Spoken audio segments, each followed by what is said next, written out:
Welcome to the Psychology World podcast. I'm Connor Whiteley, bringing you psychology news, articles, and other interesting psychology-related articles. Where I can find the podcast notes and more interesting psychology-related things, and you can get your free 8 psychology book box set at connorwhiteley.net. Now let's get on to the show. Hello everyone, and welcome to episode 25 of the Psychology World podcast with me, Connor Whiteley. And it is the 10th of April 2020 as I record this, and today's episode is on generalizability and credibility in psychology research. So the episode will be looking at how to improve and maintain credibility and generalizability of research findings. So moving on to the psychology news section. I know I said about I was going to do the April edition of the British Psychological Society Research Digest this week, but as you'll hear in the personal update, it's been a weird, interesting week. So in short, I've not had time, but I've been reading this really interesting book, which sort of makes up for it.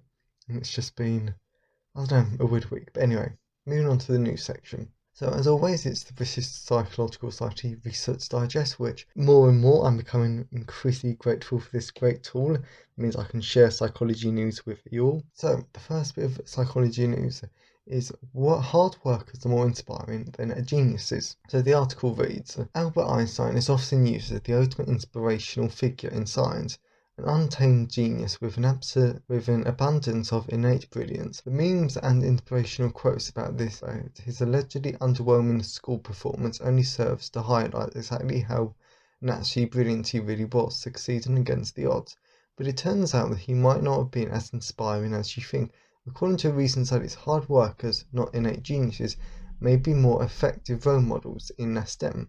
So this I can definitely understand, because if somebody's a genius, if they're innately clever, then you're very likely to think, well, they're just intelligent. How am I meant to be like that? And if a STEM, which is science, technology, engineering, and mathematics, if they're filled with innately intelligent people, and I'm not a genius, then why would I work with them? And how do they inspire me when I'm so clearly different to them? However, if you're presented with a hard worker who's really successful in that field, then that clearly shows you that by working hard, you can get to the same level of a success as them, which is of course a lot more inspiring, as you're showing that through hard work you can be successful, you can be amazing in that field. And another piece of interesting psychological news is what I think that's when I say when a friend is upset. Just for a laugh, I'm going to read this like word for word. What a friend is upset. So when a friend is upset, validating their feelings could be the best way to comfort them. And the article reads, knowing what to say when a friend is upset or stressed out, which, come on, I think we're all a bit stressed out right now, or stressed out can be a delicate balancing act. Sometimes the best route seems to be to offer advice and give some practical suggestions how they should proceed, and other times simply listening to what your friend has to say is by far the better option. No matter your approach, ensuring that your friend feels validated is key, according to a new study. So this is quite interesting, because it shows that of course there is no one way to how to treat a friend when it's upset, because there's so many different factors and there are so many different problems that require different approaches. In fact, it's sometimes quite exhausting when you've got one or more friend that's quite upset, because I've been there. It's awful, and you're sort of thinking, yes, well, they're there for you. You need to go through it. You just break up with him. Just stop it, and they're there again, and it's honestly a nightmare. And I was about to swear just then, but people when they're upset, yes, and people say that having friends isn't hard work.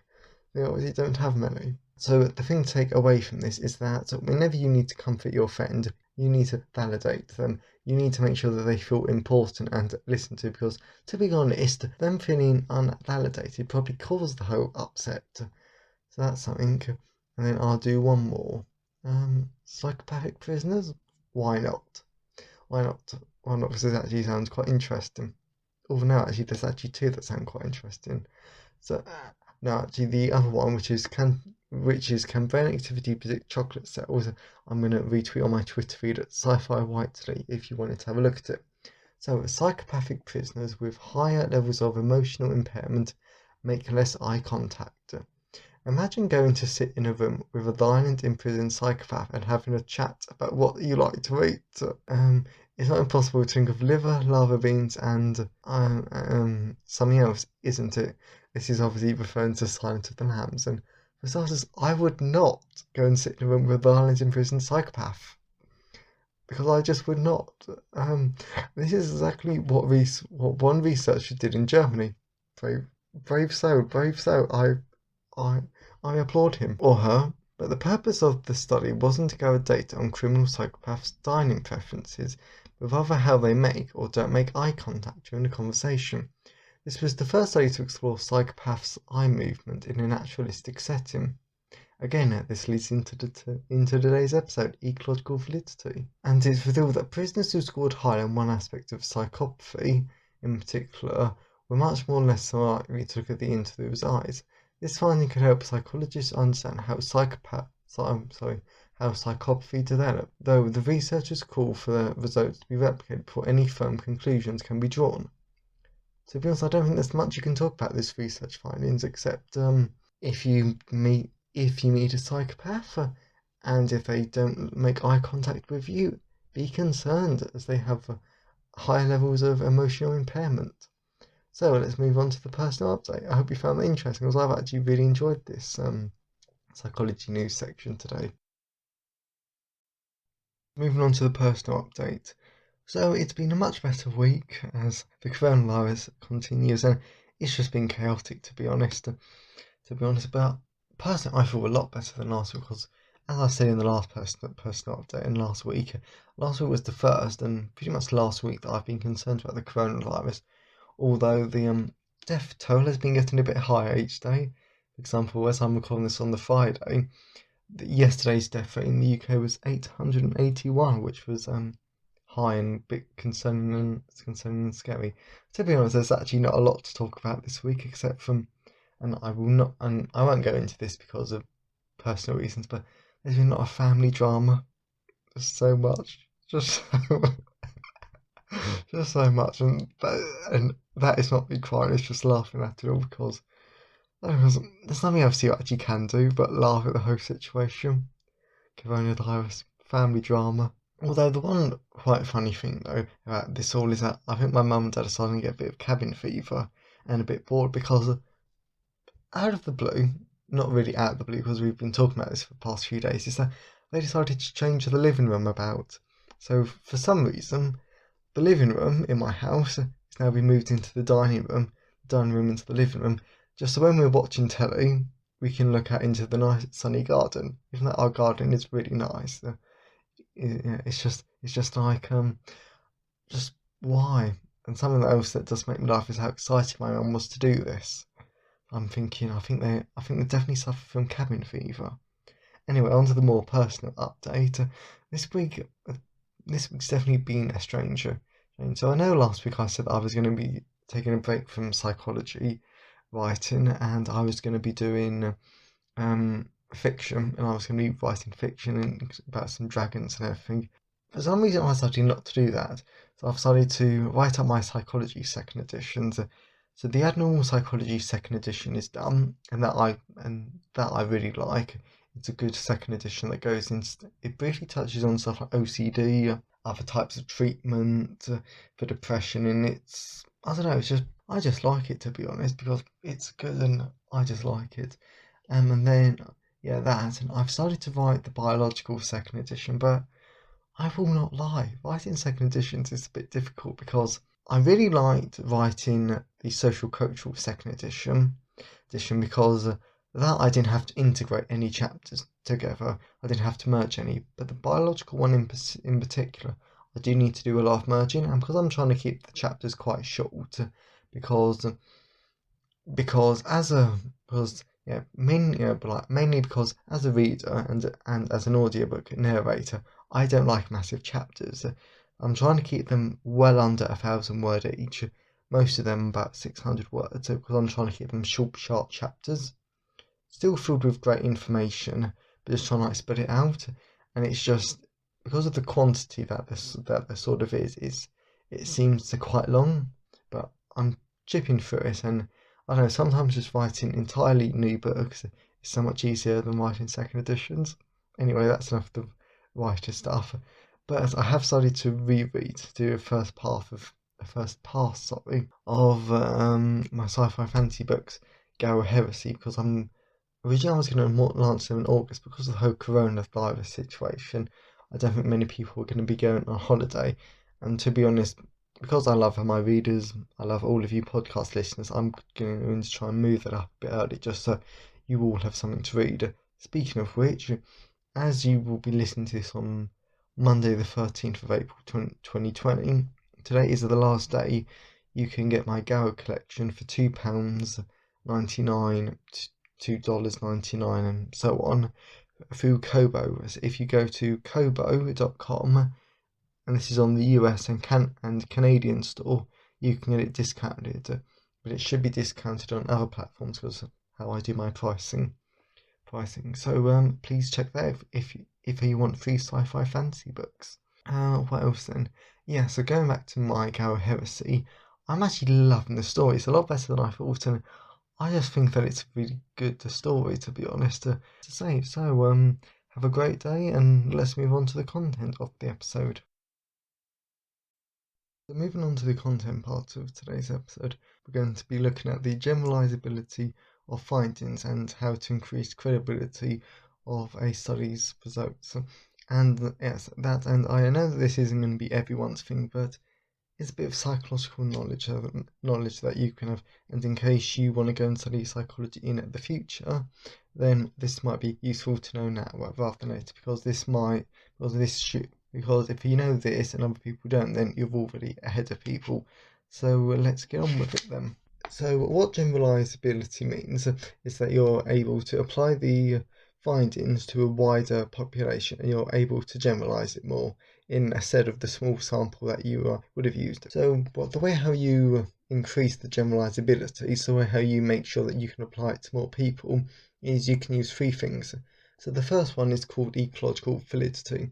So this means the extent to which the findings can be applied to the real world as a result of the experimental scenario. So what this means is that studies with low ecological validity, they tend to use artificial scenarios, and believe me, in psychology there are some awful ones that are just, you cannot apply it to the real world whatsoever because they're so artificial, and ones that don't match the real world. So these findings can't be applied to the real world or other populations because unless you use real world scenarios, how do you know that these results can apply to the real world? So studies with high ecological validity use real world scenarios, so you can apply the findings to other situations and popularities, I was about to say, and populations. And you can increase the ecological validity in your experiments by making your experiment as lifelike as possible. For example, so when you make your egg experiment, instead of using it in a lab, you might be able to put it in a real world setting. For example, you might be able to use it at a park or at a school. Of course, it gets a lot more complicated, but that's the sort of thing. And then another way how you can increase the generalizability of the findings is population validity. And this refers to the extent to which your findings can be generalized from your sample. So studies with low population validity tend to use inappropriate samples or too small samples in relation to the target population for a meaningful conclusion to be drawn. So the easiest way to explain this is that if I wanted to study teenage drug addiction and I only used 20, 12 and 13-year-olds, then this is a massive problem already, because those 12-year-olds are not teenagers. Yeah, and teenagers range from 12 to 18. And if I'm only using 13-year-olds, then, well, I can't generalize it to teenagers as a whole. I can only generalize it to 12 and 13-year-olds, which is not what my study is looking at. And at 20 is ridiculous, because how are you going to get good data from only 20 people compared to the millions of teenagers? Yeah, well, in the UK alone. So that's just ridiculous in my opinion. And I know how to make some great examples that annoy me even now, just reading them on this podcast. Okay, whereas studies with high population validity use a large sample size using an appropriate population to study. So what I would actually do, using the same example above, is I would use 500 to 13 to 17-year-olds because, come on, that's a lot better. Then the last one to increase the generalizability of the findings is constructive validity. Basically, constructive validity is how well does your method measure what you want to. For example, how well does rating anger on a scale of 1 to 5 actually help you measure anger, which I always think is quite a funny one because how the hell does it? Does it? Well, does it, for example, because I'm really tolerant of my anger, my number 5 would have to be ridiculously high compared to somebody who has a much lower tolerance of anger. So, for example, their number 5 might be my number 1 or even 0. So I just know it's just one at the top of my head, and it's why sometimes I find psychology quite funny in pretty much any science. And no, I'm not slagging off psychology. I still love it. And then studies with low constructivity tend to use inappropriate measurement tools. For example, when for example, when they use a focus group to test people's shopping habits after being exposed to a drug. That's a really weird example that I used. But oh well. And then studies with high constructive validity use effective measurement tools, such as conducting an experiment at a shopping centre to test people's shopping habits after being exposed to a drug. Which, come on, that makes a lot more sense, doesn't it? It just makes tons more sense that if you want to test people's shopping habits, you wouldn't do a focus group. I'm really glad that's just one made up the top of my head because if I ever found a study with that sort of thing on it, I think I would just laugh. So moving on to the other half of the podcast episode, we're going to be looking at credibility. So credibility is also referred to as internal validity in experiments, and it's the extent to which experiments or studies measures what it intended to. Yeah, that and credibility also refers to the trustworthiness of your findings. So if your study does not have a lot of credibility, then in other words, your study's pretty bad. So there are a number of things that you can do. To increase the credibility of your findings. For example, you can use triangulation. There are many different types of triangulation, and in other words, to be honest, there's no one definition of triangulation. You can just define the individual ones. You can do method triangulation, and this one I'm definitely going to do in any research I'm going to do in the future. So method triangulation is when you use more than one method in your study to give you more data to support your conclusions with. And the way how I like to think of this is that each method can be used as a pillar to support your conclusion with, and of course the more pillars you have, the more support and the more sturdy your conclusion is. You can sort of think about it as building a house. For example, if somebody discredits one of your methods and one lot of your data, then you've still got lots of other data to say, okay, fair enough, that might have been rubbish research, but I've still got all of this good research to support my conclusions with. Then you've also got researcher triangulation, comparing and observing observations made by different researchers, increasing I keep saying generalizability, credibility, as if a number of different people arrive at the same conclusion, then it makes it more reliable. Then finally, you've also got theory triangulation. You use multiple theories or ideas to analyze the data, making your findings more reliable as you have considered other theories or things that could explain your results. And this leads to more holistic conclusion, which, come on, is my soapbox, a holistic psychology research, as you haven't tried to bring the behaviour down to one cause, but you have considered multiple causes. And then the next thing is called reflexivity. And this is one of the reasons why I love writing books, because back in sixth form or high school, I didn't know what reflexivity was, but when I wrote these books, I thought, right, so that's what reflexivity is. So this is when you take your own biases into account, and you consider how they could influence the results, leading to an increase in credibility. For God's sake, I keep saying generalizability, as it allows you to consider how you will impact the experiment and adapt how the experiment will be done accordingly. Overall, you will not be influencing the experiment as much. So it should be the participant's personal behaviour in the results and not their influenced behaviour. And then the last one, and the last thing that you can do to increase credibility, I got there, and I didn't say generalizability, is that you can use thick descriptions. So what this means is that the observed behaviour should be described in a lot of detail and in context that makes perfect sense to an outsider who has never seen the experiment before, making the study more reliable, as it could mean that the study can be accurately repeated to further support the findings if the follow-up study gets similar or the same results. And this is massive in psychology because over the past few years, a lot of our core studies, as I've mentioned in previous podcast episodes, you can't actually repeat. So we have no idea if these core studies, if their findings are reliable, because we can't repeat them. And that's been quite concerning to us. So I hope that you've enjoyed today's episode. And if you want to know more about research in psychology, then please go to connorwhiteley.net/research in psychology. It's all one word.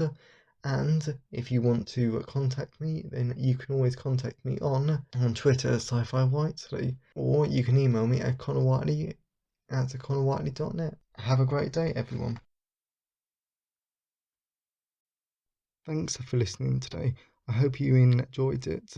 If you want to see the show notes, then please go to connorwhiteley.net. And if you want a free 8-book psychology box set, then please go to connorwhiteley.net. Have a great day, and I'll see you next time.